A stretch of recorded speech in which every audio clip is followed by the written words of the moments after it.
우리가 지난 시간에 함께 말씀을 나누었는데요.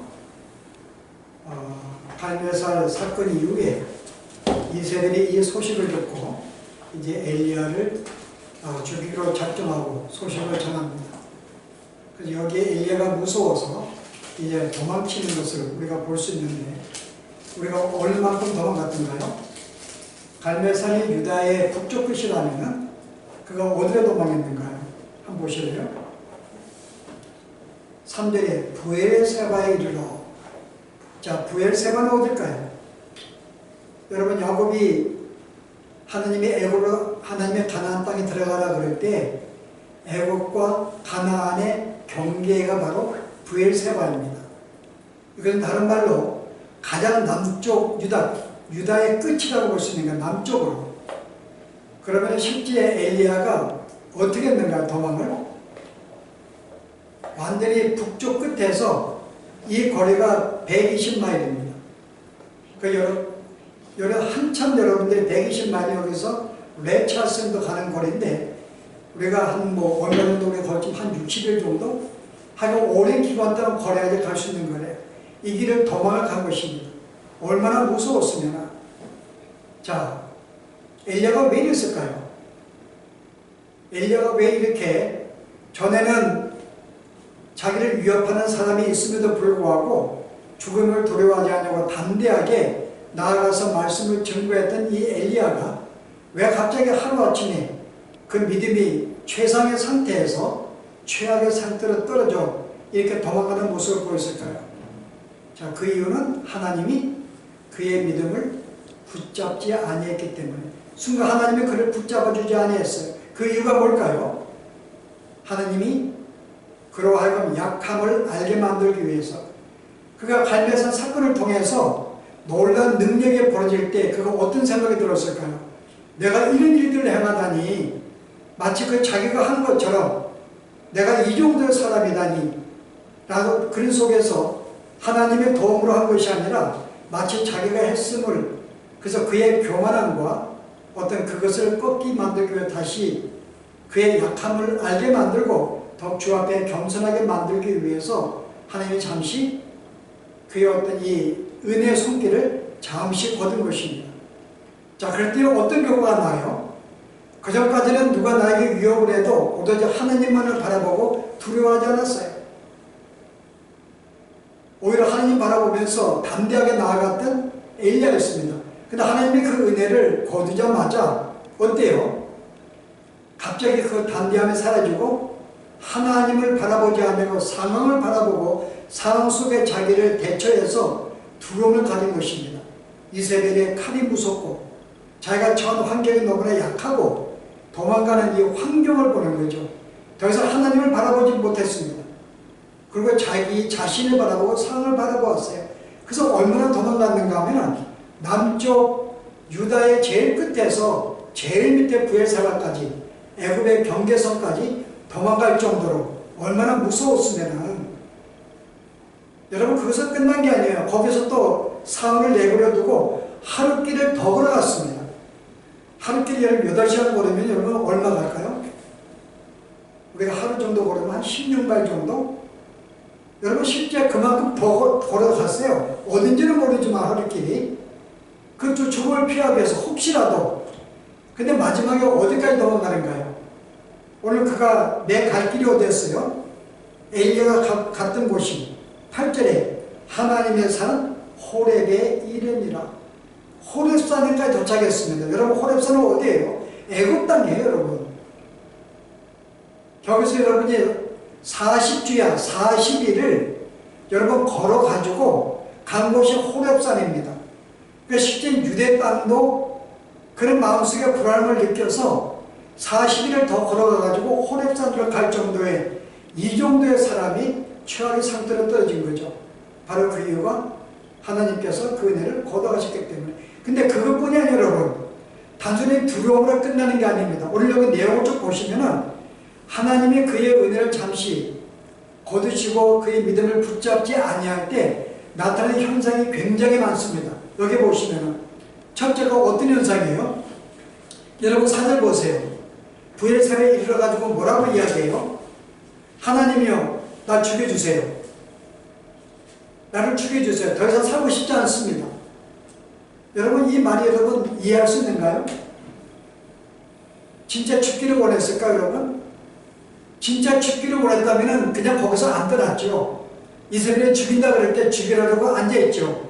근데 살기 위해서 기껏 그 120마일을 멀리 도망가가지고 40조가 넘는 시간이에요. 더 멀리 도망가서 브엘세바 이른 다음에 하나님 나 죽여주세요 그러는 거예요. 이거는 뭐예요?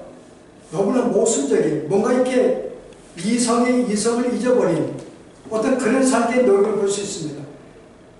사람이 정직하지가 못하고 뭔가 이렇게 겉과 속이 다른 다른 모양의 삶을 그에게 보이고 있죠.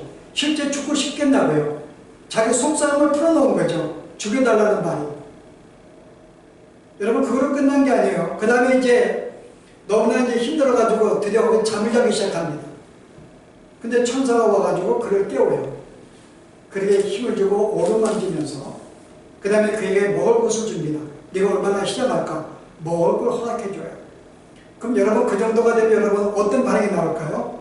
내가 비록 마음속에 두려움이 있었지만은 내가 잠자고 있는데 천사가 내려와서 나에게 와서 나를 어루만지고 보살피며 나를 깨워서 당신이 천사가 준비하는 음식을 나에게 제공해 줄 때 여러분 놀란 이적을 경험하는 것입니다. 하나님의 능력의 신비한 세계를 경험하는 거예요. 그럼 여러분들은 어때요? 우리는 그 정도 되면은 하나님 내가 다 힘을 얻습니다. 내가 지금 이렇게 겁을 먹고 내가 너무나 하나님 바라보지 못하고 이 너무나 내 자신만을 바라봤군요. 하나님 국리려 계세요. 그리고 다시 올라가는 게 정상입니다. 근데 그렇게 하지 않았어요. 먹은 다음에 또 잠잡니다. 여러분 이거 볼 때 여러분 어떤 생각이 들어요? 얼마나 영적으로 무감해지는지를 볼 수가 있습니다. 아무 이제 감각이 없는 거예요. 하나님은 그를 먹이시고 입히시고 함께 하시는 이 사실을 그가 잘 깨닫지를 못합니다. 이게 얼마나 놀라운 일인데 그 영적으로 둔감해진 거예요. 실은 엘리야가 너무나 둔감해져서 그 상황을 그는 감격하지 못하고 힘을 얻지를 못합니다. 그냥 어떤 당연하게 생각하든지 뭔가 영적으로 지금 굉장히 이렇게 어떤 이 감각이 없는 무감한 상태에 놓인 걸 볼 수가 있어요. 여러분 그 어때요? 한 번 더 주님이 또 천사 나타나요. 다시 또 나타나서 또 그를 깨워서 또 먹을 또 허락해 줍니다. 여러분 이 상식 뭘 말하고 있는 거예요? 이거는 하나님이 그의 믿음을 붙잡지 아니할 때에는 그가 얼마나 이렇게 미련한지 얼마나 무던한지를 알 수가 있는데요. 여러분 실제 우리는 한 번 나타나면 보통 우리는 그 말씀을 알아듣고 이해하는 게 옳은 것입니다. 근데 사람이라는 것이 하나님이 한 번 말씀해서 듣지를 못해요. 깨달지를 못합니다. 이해하지를 못해요. 사람의 존재가. 그래서 두 번째도 반복하는 거예요. 다시금 다시 당신의 또 함께 하심을 보여줍니다. 여러분 실제 성경에 보면은 그런 존재들이 많죠. 하나님이 베드로에게 뭐라 그래요? 내가 닭이 3번 울기 전까지 운 다음에 네가 나를 부인할 것이다. 울기 전까지는. 근데 실은 자기가 부인을 해요. 예수님을. 근데 첫 번째 닭이 웁니다. 그럼 여러분 같으면 어때요? 증상이? 여러분 같으면은 주님은 나에게 이런 말씀하시려고 내가 놀래서 다시 내가 깨닫고 내가 다시 주님을 부인 안 하는 상태가 놓이는 게 정상이죠. 근데 그는 부인을 해요. 그 또 한 번 닭이 또 오는데요. 여러분 그리고 베드로는 부인을 하면 깨닫지를 못하는 거예요. 주님은 나에게 바로 전날에 나에게 네가 나를 부인할 거야. 닭을 이제 3번 부인할 거야. 그 말씀을 기억하지 못하고 여전히 깨닫지 못하고 돌이키지를 못합니다. 언제 깨달아요 여러분? 3번 닭이 운 다음에 그때서야 그가 주의 말씀을 생각을 하고 그가 회개하고 그 마음을 돌이킨 사건이 나옵니다. 이게 인간의 모습이에요. 하나님은 우리에게 계속 말씀해 주어도 우리는 거기에 별로 감각을 깨닫지를 못합니다. 또 말씀해 주어도 금방 이해하지를 못해요.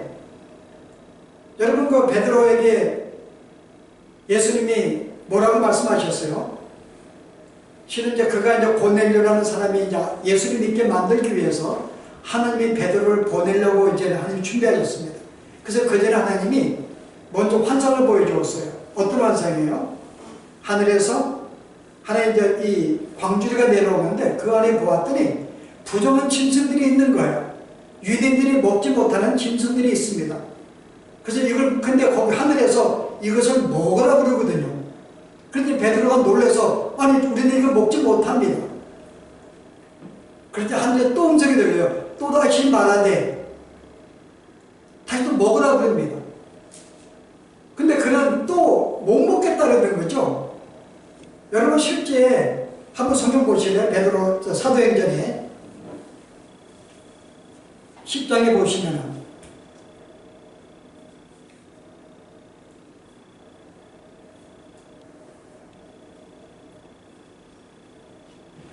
13절에 또 소리가 이르되 베드로야 일어나 잡아 먹으라 하거늘 베드로가 이르되 그럴 수가 없나이다. 15절 또 두 번째 이르되 내가 깨끗하게 한 것을 내가 속되도 하지 말라.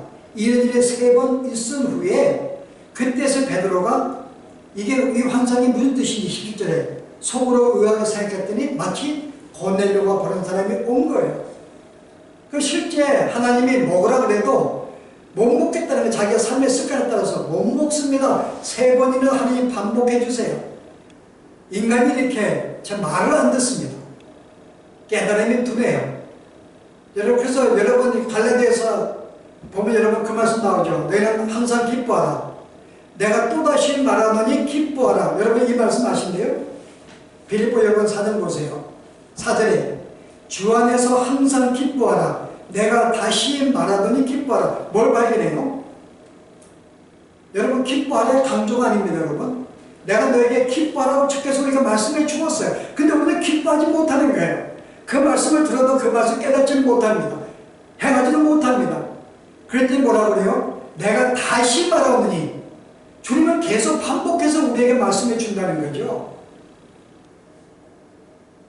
인간이 그렇게 깨닫지는 못하는 거예요.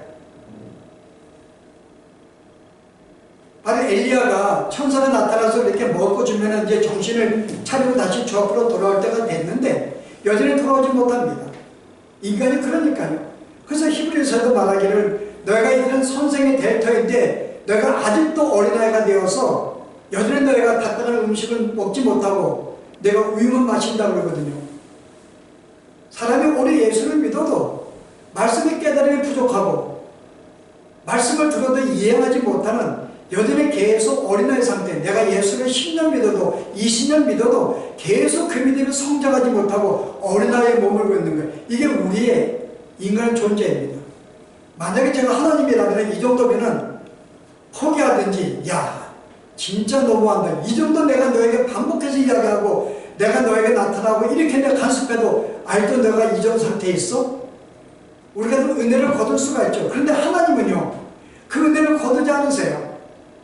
여전히 엘리야가 이세벨이 무서워서 도망을 갔음에도 불구하고 하나님은 그에게 찾아오셔서 여전히 함께 은혜로 대해주십니다.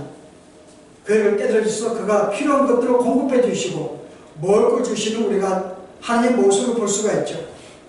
이게 하나님의 은혜예요. 그래서 하나님의 은혜라는 것이 우리가 뭐 잘하면은 더 많이 은혜를 주시고 내가 뭐 부족하게 살면은 그 은혜를 거둬가시는 그런 분이 아니라는 거죠. 하나님은 어떤 분이세요? 그 은혜는 영원합니다. 내가 만약에 잘못할 때 은혜로 거신다면 더 이상 은혜가 아니죠. 하나님의 은혜는 영원한 거예요. 내 삶이 어떤 삶을 살든 너희는 불순종한다든지 내가 죄를 지었다 할지라도 하나님의 은혜는 나에게 동일하게 역사해 주시는 것이 이게 하나님이시거든요. 우리 이 사실을 알아야 돼요. 내가 잘나서 이렇게 내가 계속 은혜 가운데 있는 게 아니라 하나님의 성품이 하나님을 사랑하시기 때문에요. 여러분 그래서 시편 103편에 뭐라고 하나님은 어떤 분이라고 소개해요? 여러분 103편에 보시면 13절인가요? 아버지가 자신을 긍휼히 여김같이 여호와께서는 자기를 경외하는 자를 긍휼히 여기시나니 아버지는 자식을 긍휼히 여기 항상 은혜롭게 대하십니다. 그가 잘못을 해도 자식을 용서하고 항상 은혜로 받으세요. 우리가 하나님은 우리 이름이십니다. 우리가 우리가 그릇된 길을 가고 때로는 불순종하고 때로는 잘못해도 하나님은 그 은혜를 거둬가지 않아요. 계속 우리와 함께 동일한 은혜를 내시며 나를 지키시고 보호하시고 인도하시면 비록 하나님의 그 약함을 깨닫게 하기 위해서 영적인 면에서 잠시 믿음을 하나님 놓았지만 그렇다고 다른 부분 나의 육체에 필요한 것들 인도하시고 보호하시는 거둔 게 아닙니다. 여전히 그 은혜는 우리에게 동일하게 임하고 있어요. 이게 하나님의 은혜죠. 이게 하나님의 사랑입니다. 그래서 우리가 사랑적인 뭐라고 그래요? 하나님은 사랑이시네. 사랑은 뭐라고 그래요? 사랑은 오래 참고 그래서 끝까지 참으시는 거 우리에 대해서 우리를 사랑하시고 사랑하시는 분이기 때문에 내가 사랑하는 자식이기 때문에 나를 끝까지 나를 참아주십니다. 잘못을 해도 끝까지 참아주세요. 사랑하시기 때문에. 우리는 이 사실을 기억하고요. 우리가 이런 하나님의 은혜가 있기 때문에 우리가 이 땅에서 우리가 안전하게 주의 보호하심 속에 살아갈 수 있다는 것. 그래서 우리가 비록 부족한 삶을 산다 할지라도 이 은혜는 거두지 않는 것을 우리는 기억을 해야 될 것입니다. 그럼에도 불구하고요. 여전히 내가 죄악 가운데 몸을 못할까요? 하나님은 나를 징계하시는 시간이 있지요. 오늘 내용이 바로 그런 내용입니다. 오늘 내용이요. 자, 오늘 하나님이 이제 그에게 먹이신 다음에 이제 그의 갈 길을 간 다음에 그가 이제 호렙산에 이르렀어요. 40주야를 걸어서. 왜 엘리야가 호렙산에 머물렀을까? 왜 글로 갔을까? 뭐 겁이 나가지고 유대 땅도 불안해서 더 멀리 갔을까? 우리는 그 이유를 알지 못해요. 이유를 설명하고 있지 않기 때문에. 그러나 만약에 이 호렙산은 옛날에 하나님이 바로 전에 모세를 만나셔서 그에게 말씀하시고 힘을 주고 리더십을 다시 세웠던 그런 곳이기 때문에 혹시 주 앞에 뭔가 힘을 얻기 위해서 뭐 위로받기 위해서 어떤 방식이든 혹시 글로 간지 모릅니다. 우리는 알 수가 없어요. 그냥 분명히 거기 갔다는 거예요. 근데 하나님은 비록 그가 그런 계획 속에 갔다 할지라도 하나님은 발걸음이 인도하시는 분은 주님이십니다. 근데 그 마음속에 궁극적으로 하나님은 글로 인도하셨다고 볼 수가 있어요. 왜 하나님이 모세를 호렙산으로 인도했을까요? 40일을 걸어가서 왜 호렙산에 이르렀을까요? 여러분 호렙산은 어떤 곳이죠 여러분? 그 호렙산에 가서 동굴에 가서 그는 죽기를 간구합니다. 그때 뭐라고 이야기해요? 호렙산에 이르렀더니 9절에 엘리야가 그거 굴에 들어가 호렙산의 굴에 들어가서 거기에 머물더니 여호와의 말씀이 그에게 임하여 이르시되 엘리야야 내가 어찌하여 여기 있느냐. 여기 어째 여기 왜 여기 있느냐 그것이 아니라 너 여기서 지금 뭘 하고 있느냐 그 말이에요. 너 지금 뭘 하고 있냐 여기서. 지금 이거는 하나님이 일종의 엘리야에게 그의 어떤 이 위치를 돌이키게 하는 어떤 그를 뭔가 이렇게 책망하기 위한 말씀을 볼 수가 있어요. 너 여기서 뭐 하고 있어? 지금 네가 있어야 곳은 유다 땅인데 지금 범죄한 이스라엘 백성이 있을 곳인데 네가 그들을 지도하지 아니하고 그들에게 나의 말 선포하지 네가 이 도망을 왔어? 그의 역할을 그는 그의 임무를 지금 성실히 감당하지 못했습니다. 너 지금 뭐하고 있냐? 너 여기서 왜 시간을 낭비하고 있냐고 우리가 묻고 있어요. 우리가 이 말씀 좀 깊이 들어가기 전에요. 오늘 이것도 우리에게 말씀을 드려야 됩니다. 너 지금 뭐하고 있냐 지금? 네가 있을 곳이 뭔데? 네가 일을 해야 되는데 너 지금 뭐하고 있어? 아무것도 안 하고 너 왜 시간을 낭비하고 있냐? 라는 우리가 음성으로도 우리 이 말씀을 드려야 됩니다. 어쨌든 엘리야는 지금 하나님의 시간을 낭비하고 있고 지금 그 시간을 지금 허비하고 있는 거예요. 자기의 친구를 지금 버리고 있습니다. 네가 뭐하고 있느냐? 그랬더니 그가 이제 내가 여기 온 이유를 설명해요. 엘리야가 뭐라 그래요? 10절의 말씀에 내가 주 앞에 이렇게 내가 열심을 냈는데 근데 아무 결과가 없네요. 내가 갈멜산에 그렇게 내가 이적을 행해가지고 많은 하나님의 살아계심을 보여주었는데 여전히 이세벨과 아합은 변화가 없고 나를 죽이려고 그랬네요. 이스라엘 백성은 어떤가? 이스라엘 백성도 여전히 하나님께 돌아오지 않네요. 그리고 게다가 나를 죽이려고 하고 있네요. 이게 이제 바로 그가 도망간 이유입니다. 자기는 일을 더 이상 못하겠다는 거죠. 아니 이를 내가 주 앞에 충성하고 봉사하고 했으면은 이런 정도의 결과가 나와야 되는데, 그리고 이런 결과가 나와 하나님이 이제는 지금까지 불의한 자들, 여전히 돌이키지 않는 자들을 벌을 주고 심판해서 주 앞으로 돌아오게 만들어야 되는데 여전히 심판도 하지 않냐고, 백성이 돌아오지도 않냐고, 결과도 없고, 이 모든 어떤 생각 속에 나온 한마디입니다. 이게 뭡니까? 이게 아무것도 아닌데 더 이상 사역하고 싶지 않습니다. 아무리 해도 결과가 없는데, 하나님 함께 해줄 내가 볼 수가 없는데, 사람이 안 들어오는데, 여러분 같다면 그러겠어요? 여러분이 열심을 해서 기도하고 말씀 보고 봉사하고 이렇게 내가 형들 찾아가서 위로하고 힘을 주고 계속 격려했는데 여전히 그가 돌아오지 않아요. 그럼 우리는 그냥 실망하죠. 우리는 그냥 실망해버리고 포기하죠. 더 이상 못하겠습니다. 바로 그 뜻이에요. 그때 하나님이 이제 이런 바로 엘리야에게 이런 환상을 보여주십니다. 어떤 환상인가요? 요 앞에 나가 산에 설하시더니 서지 않았어요. 동굴에 계속 있는데 서라고 말씀했는데 안 섰습니다. 근데 동굴이 여전히 있는 가운데서 밖에는 볼 수가 있으니까요. 어떤 모양이 나고요? 여호와께서 지나가시는데 여호와 앞에 크고 강한 바람, 산을 가르고 바위를 부수는 태풍이 불어온 거예요. 굉장한 태풍이 부는데 그 가운데 하나님이 계시잖아요. 두 번째는요, 갑자기 막 또 그의 지진이 심하게 막 지진이 땅이 충동하고 움직입니다. 근데 또 하나님은 거기도 안 계세요.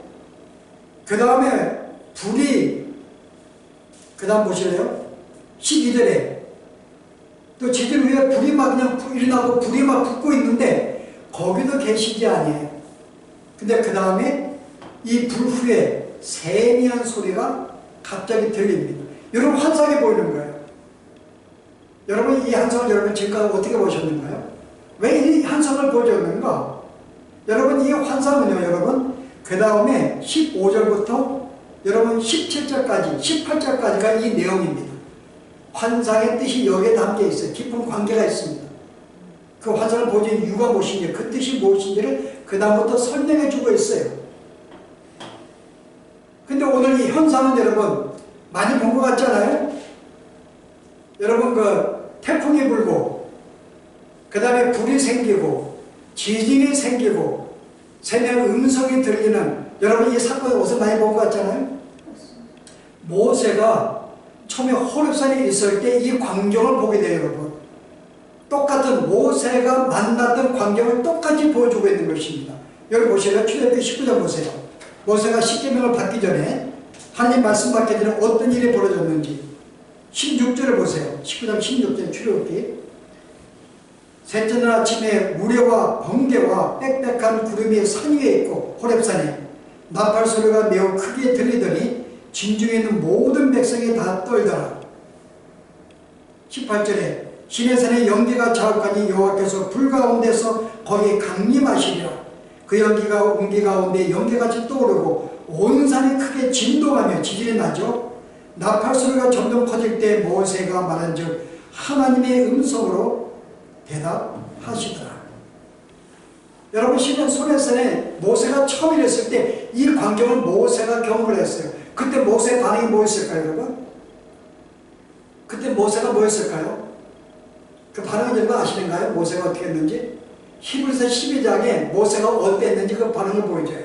보시죠. 12장에 히브리서 12장에 보시면요 18절 보세요.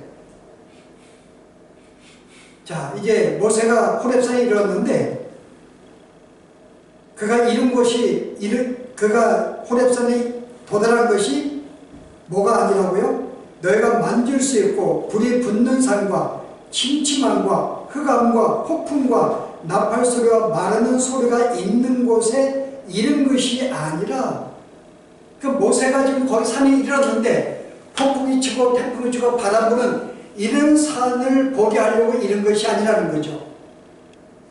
그 다음 보세요, 여러분. 만약에 산을 보려고 그랬더니 이 사람들이 만약에 그런 광경을 보면은 사람들이 어떤 반응을 볼까요? 19절 하반절 보세요. 그 소리를 듣는 자들은, 그 모든 광경을 본 사람은 더 말씀하지 아니하시기를 구하오나니, 내가 이 엄청난 사실을 봤는데 모든 말씀을 듣기로 원한가 두렵고 떨리는데요, 여러분. 더 이상 말씀 듣고 싶지 않는 거예요. 그 관계로 충분한 거예요. 그래서 어떤 마음이 생겨요, 여러분? 21절 보세요. 그 보이는 바가 이렇듯 무섭기로 모세도 이르되 심히 내가 두렵고 떨린다 하였느니라. 광경을 보고 너무나 두렵고 떨었던 거예요. 너무나 무서웠던 거예요. 근데 그 광경을 그거로 끝나지 아니하고 하나님이 그 다음에 모세에게 뭘 주세요? 말씀을 주십니다. 오늘 여기에 세미한 소리가 뭘까요, 여러분? 세미한 소리가? 여러분 보세요. 여러분 호렙산은 어떤 산인가요? 히브리서부터 한번 보세요. 너희가 이런 곳은 그런 엄청난 곳이 아니라 시온산과 살아계신 하나님의 도성은 하늘의 예루살렘이 있는 곳이요. 이스라엘의 새 언약의 중보자이신 예수 그리스도가 피 뿌린 곳입니다. 그리스도가 계시는 곳이고 교회가 있는 곳이고 바로 이 시온산, 시온 뜻이 뭐죠? 은혜의 산이라는 것입니다. 너희가 이런 것은 너희가 공포를 주려고 너희가 어떤 무서움을 주려고 모세를 그 산에 부른 게 아니라 내가 너에게 은혜를 주기 위해서 이것이 어떤 곳인지를 하나님이 임하는 곳, 그리스도가 임하는 곳, 천사들이 임하는 곳, 은혜를 주시기 위해서 모세를 불렀다는 거예요. 근데 모세가 그 음성을 듣기 전에는 이런 모든 귀한 현상을 보고 너무나 두렵고 떨었어요. 근데 그 다음에 말씀을 듣고 음성을 들을 때 그 마음속에 힘을 얻습니다. 자, 우리가 여러분 이 광경 볼 때 여러분 먼저 이 말씀을 풀기 전에 우리가 이런 환상을 보여준 이유를 여러분들이 먼저 해석을 하고 하십시다. 자, 이런 환상을 보여준 것이 이유가 뭐 하나님이 이걸 보여줬어요. 하는 말이 너 왜 이렇게 마음이 급하냐? 너 하나님의 심판을 보기 원하고 그들에게 벌주기 원하고 살아계시는 보이기 원해? 그래서 백성이 돌아오기 원해? 그러나 너 때는 아니야. 네가 사역할 때가 아니라 너 다음에 내가 엘리사 때 내가 그 일을 벌일 거야 라고 말씀하고 있는 거예요. 너가 아니라는 거죠. 왜냐하면 여기 뭐예요?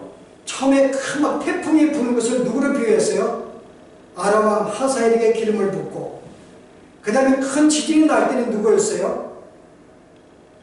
에후가 그 다음에 거기서 살아남은 자가 에후가 칠 것이요 또 에후가 칠 때 살아남은 자는 엘리사가 죽일 것이다 라고 이야기하거든요.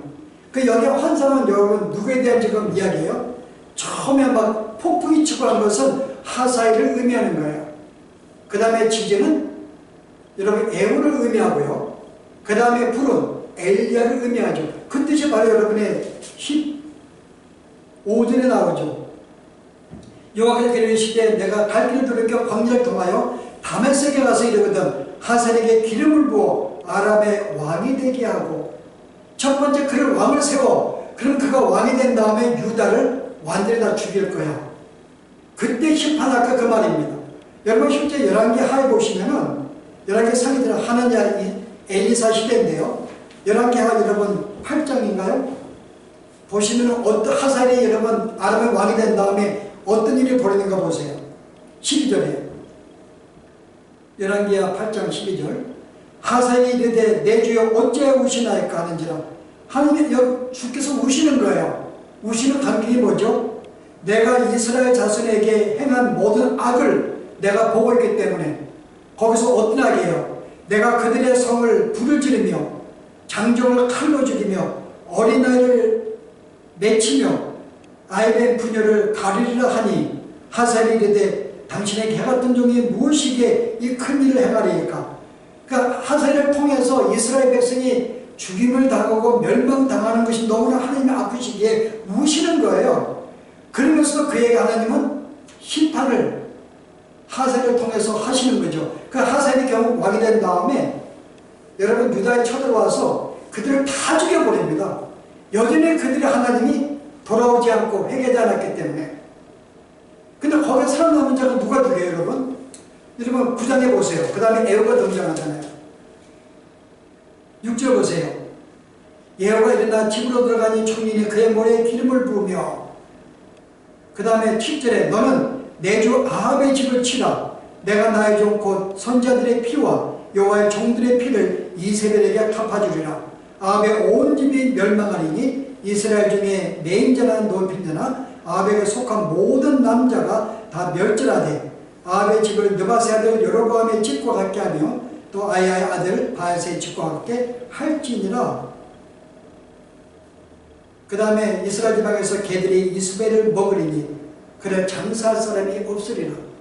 그러니까 거기에 왕이니까 살아날 거 아니에요. 근데 거기에 살아남은 자들도 아합을 비롯한 모든 가족들이 예후가 죽일 것이라고 이야기하죠. 이게 지진이 나타난 거예요. 하나님의 은혜가 없습니다. 만약 거기에 살아남은 사람은요, 그 다음에 이제 엘리사가 불이 되어가지고 또 그들을 징계하고 심판하는 모습이 등장을 하지요. 자, 우리가 알 수 있는 것은요, 우리가 두 가지를 발견할 수 있는데요. 일단 하나님은 그들의 죄악이 끝까지 하나님은 긍휼히 여기시고 은혜를 베푸심에도 불구하고 여전히 그들의 죄악된 삶을 돌이키지 아니할 때는 궁극적으로는요, 그들을 이렇게 무섭게 정말 어느 누구도 어떤 이렇게 살아나지 못하게 다 죽여버리는 심판하시는 하나님의 공의 하나님, 불의 하나님을 볼 수가 있습니다. 자, 여기에서 여러분 남은 사람이 누가만 남았어요? 하나님이 7,000명만 살려요. 7,000명만. 왜냐하면 그들은 바알에게 무릎 꿇지 아니한 하나님을 경외하는 사람들은 살려두시고 나머지는 다 죽여버립니다. 얼마나 많은 죽었게요, 여러분. 그러나 분명한 것은 하나님은 우리에게 은혜 가운데 계속 임함에도 불구하고 여전히 우리가 죄악의 길에서 우리가 깨닫지 못하고 돌이키지 아니할 때는 이렇게 엄청난 상상할 수 없는 하나님의 징계로 우리를 대하시는 것을 발견해야 됩니다. 자, 또 한 가지 우리가 알는 것은요, 실제 이 엘리야의 생각은 내가 이렇게 열심을 내어서 갈멜사 사건이 벌어지고 이렇게 했다면은 내가 이런 결과가 나와야 되는데, 이게 보통 사람들의 생각입니다. 우리는 보통 이런 결과를 받기 원해요. 근데 하나님은 뭐예요? 하나님은 내가 사랑하는 게 아니야. 하나님의 종들은 많습니다. 그때 쓰임받는 종들이 있는 거야. 너는 요것만 하면 되는 거야. 각자의 역할이 있다고 말입니다. 엘리야는 자기가 이렇게 사역을 하고 이도 놀라운 결과가 있는 것까지 보기를 원했어요. 그러나 하나님은 그 결과는 네가 보는 게 아니야. 너는 너희는 요것만 하면 돼. 갈멜 사건 요것만 보여주면 돼. 그 다음에 일은 내가 하는가, 다른 종을 통해서. 여기에 하나님의 종들은 누가 있는가요? 하사엘도 하나님이 바로 태풍도 하나님의 도구로 쓰십니다. 하사엘을. 예후도 하나님이 쓰세요. 그 다음에 엘리야도 쓰십니다. 그럼 너는 바로 너 때에 네가 할 일은 요구라는 거죠. 그래서 우리가 주 앞에 맡겨진 우리의 일들이 있습니다. 우리는 보통 다 내가 한 일에 대해 성취까지 보기를 원하지만은 우리는 성취를 못 보고 죽을 수가 있어요. 그게 내 역할이기 때문에. 오늘 여러분이 가진 신앙이, 우리는 이 정도 신앙이기 때문에 내에 대해서 번성하고 충만하고 축복된 모습을 보기 원해요. 그러나 하나님은 너는 이 정도면 돼. 축복은 너 다음 때 이룰 수가 있어. 너의 신앙의 결과는 그 다음 때 나올 수가 있어. 내가 한 사람한테 기도했더니 그 사람이 지금 안 돼도 그 사람 후순하게 나올 수도 있다, 그 말입니다. 그 실제 하나님은, 우리는 이게 인간과 차이점이죠. 우리는 우리 당대의 어떤 결과를 보기 원해요. 내가 내 시대에 내가 이 정도 힘을 써서 열심히 준비할 때는 이 정도 내가 풍성하게 안전되게 살기를 원하지만, 하나님은 뭐라 그래요? 너는 요까지만 하면 돼. 그 다음은 다른 사람이. 바로 예수님이 여러분 요한복음 4장에 그 말씀하셨잖아요. 어떤 말씀인가요? 그런즉 한 사람은 심고 다른 사람이 거둔다 하는 말이 옳도다. 한 사람은 심었으면 거두는 것은 다른 사람이 하는 거죠. 우리는 근데 거두려고 그래요. 바로 이 엘리야가 그런 우리가 조금 잘못된 생각 가진 거죠. 내가 이 정도 심었으니 나도 이 정도 결과가 거둘 수 있다고 생각했는데, 거두는 것은 엘리야가 할 것이야. 너는 네가 한 일로 너가 잘했어. 그러니까 우리는 우리에게 주어진 일만 충성할 때 우리는 칭찬을 받고 보상을 받습니다. 잘했기 때문에. 그런데 우리가 한 것을 말미암아 우리가 생각한 결말까지 우리는 욕심 부리면 안 되는 거죠. 그 다음에 하나님이 하실 일이 있습니다. 그래서 하나님의 도구가 많다는 거고, 각기 역할이 있다는 거, 우리가 이걸 깨달아야 돼요. 엘리야가 그것을 알지 못했어요. 자기 세대의 모든 걸 이루려고 그랬고 다 결과를 포기를 했죠. 그런데 하나님은 너가 아니고 너 후대가. 우리가 종교개혁이 일어날 때 저런 에드워드가 그 미국의 2차 대부흥각성을 일으켰어요. 한 달 동안 온 미국의 통곡과 회개하는 장면이 벌어졌는데요. 근데 그 사람이 죽음을 떠난 후손들은 어땠나요? 거의 80% 이상의 후손들이 어떻게 살았다고요? 변호사와 판사와 목사와 어떤 그런 존재들이 나왔습니다. 여러분 실제는 하나님의 우리 세대가 내가 주에 충성할 때 여러분의 믿음을 통해서 우리 후손에게 축복할 수가 있어 하나님이요. 뭐 이거는 농담이지만은 우리 아이들이 이제 사업을 하고 조금 이제 돈을 조금 벌잖아요. 그 애들이 뭐 옛날에는 우리 목사할 때는 우리는 이 옷 하나 제대로 못 사줘가지고 누가 입던 걸 얻어주고 그랬는데 지금 제가 돈을 버니까 조금 먹고 살만하거든요. 그래서 제가 뭐라고 하는지 아세요? 야, 하나님이 내가 목사기 때 나에게 묻지축 못하지만은 우리의 믿음 때문에 네가 축복을 받는다. 그걸 알라 그랬거든요. 이게 무슨 말일까? 이런 사실입니다. 여러분의 믿음으로 후손들의 복을 받아요. 근데 우리 담대히 보기 원하죠. 여러분 그럴 필요 없습니다. 우리의 각자의 역할이 있어요. 근데 우리가 이거 외에도 우리가 조금 더 살펴볼 게 있습니다. 자, 오늘 하나님이 이 엘리야가 이룬 것을 은혜의 산이라고 그랬어요. 우리가 놀라운 폭풍과 지진이 볼 때 그런 너무나 두렵고 떨었어요. 하나님은 오늘 우리에게 그림에도 불구하고 오늘 사람들은요, 하나님은 우리에게 임재하는 것을 어떻게 임재하기를 원해요? 주의 살아계심을 보여달라 그래요. 나와 함께 임재하심을 보여달라 그래요. 여러분, 우리는 뭐예요? 하나님의 폭풍같이 태풍을 치며 어떤 지진을 일으키고 하늘에 불을 내리고 나에게 나타나시면은 우리는 오 진짜 주님이시군요. 여러분 믿을까요?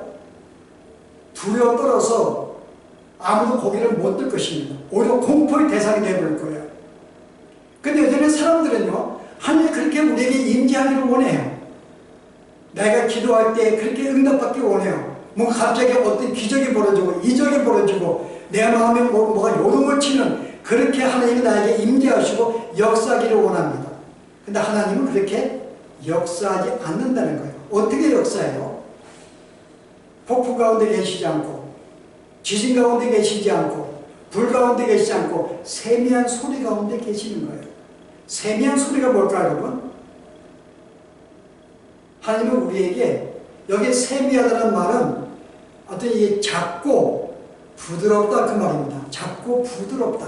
그 하나님 나에게 작고 부드러움으로 나에게 말씀하세요. 나는 폭풍 같은 지도를 말씀을 듣기 원하는데 하나님 나에게 조용히 찾아오셔서 나에게 성령을 주시고 언제 나에게 주님이 나에게 임한지 모를 정도로 나에게 조용히 임재하시면서 주의 사랑을 보이시고 믿음을 갖게 만들거든요. 바람과 같이 나에게 찾아오셔서 하나님은 나에게 조용히 말씀으로 나에게 임재해 주세요. 왜 이게 말씀인가요, 여러분? 보실래요? 여러분 실제 하나님 이 세미한 소리에 우리가 이 단어를 쓴 것을 깨닫게 됩니다. 세미한 소리. 세미한 소리는 원래 뜻을 보면요, 작고 둥글다의 뜻입니다. 원래 이 뜻은요, 작고 둥글다, 세미하다. 이 똑같은 단어가 한 번 쓰여지겠어요. 그게 언제예요? 이스라엘 백성의 광야에서 만나를 먹을 때 이 표현을 한 번 단어를 씁니다. 만나를 보고 사람들이 뭐라고 그래요? 이 만나를 뭐라고 표현했어요? 작고 둥글다 그랬어요. 너무나 작고 둥근 만나라고 그럽니다. 바로 이 작고 둥글다, 바로 이 뜻이 세미하다 이 뜻이 만나를 지금 이 단어를 쓰고 있는 거예요. 만나라 그 말입니다. 여러분 만나가 뭘까요, 여러분? 이스라엘 백성의 만나를 통해서 그들의 먹을 양식을 주었어요. 나중에 예수님이 뭐라 그래요?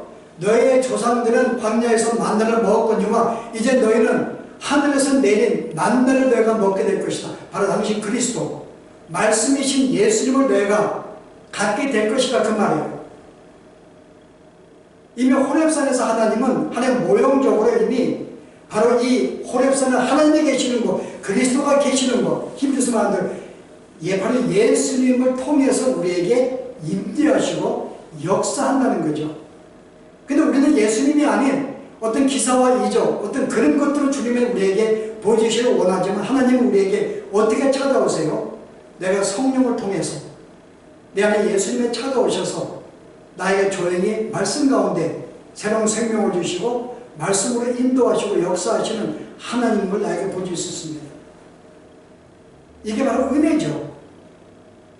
앞에 폭풍의 세계가 바로 율법이라 그런다면요, 마지막에 은혜사는 말씀이 그리스도가 은혜입니다.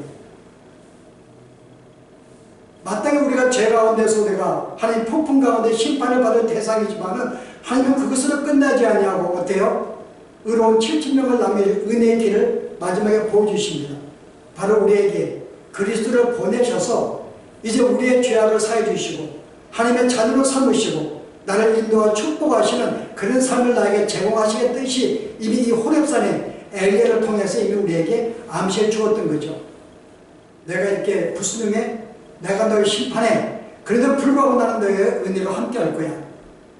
너희 죄를 내가 용서하고 내가 그리스도를 보내어서 내 대신 죽게 만들어 내 자녀로 만들어 줄 거야.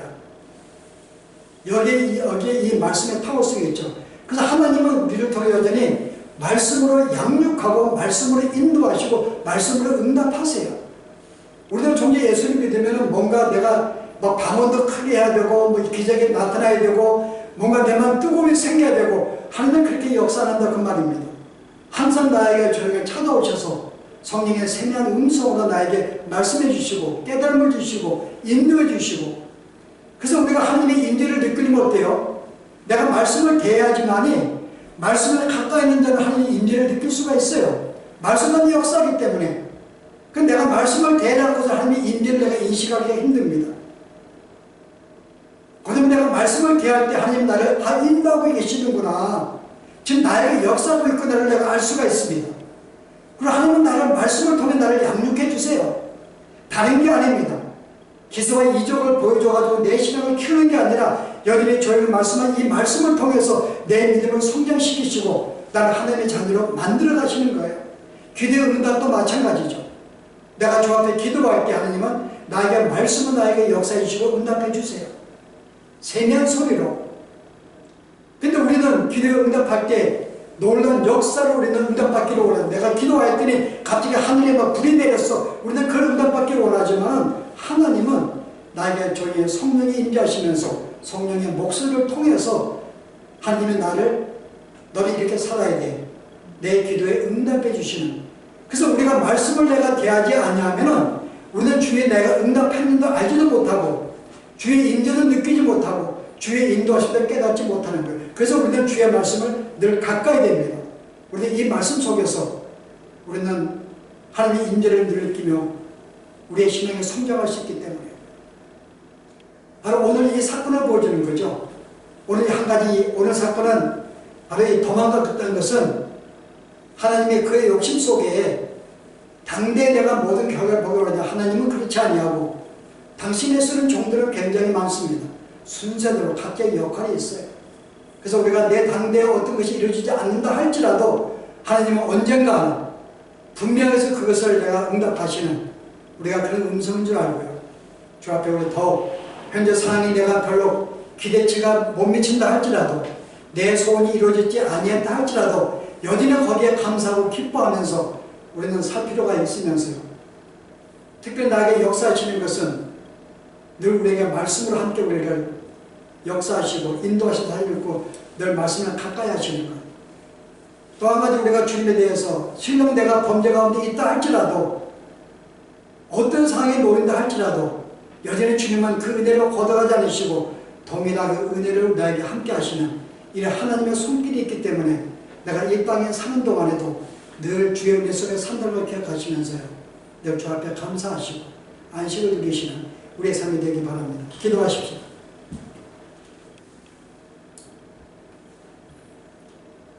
아버지 하나님, 오늘도 말씀을 통해 우리에게 많은 깨달음을 주시니 감사합니다. 우리는 내가 수고한 것만큼 결실이 없다 하여 그 열매가 없다 하여 때로는 속상해 불평하였는데 하나님의 각자에게 주어진 역할이 있음을 우리가 깨닫습니다. 비록 내 대에 그 결실이 이루지 못한다 할지라도 분명히 그 다음 때에 주의 뜻이 분명히 이루어지는 것을 믿고 오늘 나에게 주어진 이 일에 비록 결과가 없다 할지라도 그 사역에 충성할 수 있는 우리의 삶이 되도록 주님이 축복하여 주시기를 원합니다. 우리 여러 가지 신비적으로 이적적으로 놀라운 현상 속에 우리가 주님을 만나며 우리가 믿음에 성장하기 원하지만은 그런데 우리에게 말씀으로 찾아오셔서 말씀으로 역사하시는 주의 음성을 듣고 바로 이걸 통해서 우리의 믿음이 성장하는 줄 알고 늘 날마다 주의 말씀을 가까이 할 수 있는 우리의 삶이 되도록 이를 통한 늘 주의 임재하심과 주의 인도하심 속에 살아갈 수 있는 저희들의 삶이 되도록 하나님의 축복하여 주시기를 원합니다. 특별히 감사한 것은 우리가 어떠한 삶을 산다 할지라도 우리에게 국민의 손길을 끊지 않으시고 늘 은혜로 함께 하시며 우리를 지키시는 하나님, 이런 하나님의 손길로 말미암아 우리가 지난 한 주간도 살았고 앞으로 우리의 모든 생에도 살게 될 것을 믿으며 늘 주님의 은혜 가운데서 충만히 거하기를 원하오니 저들의 마음을 주께서 들으시고 응답하여 주시옵소서. 예수 이름으로 기도합니다.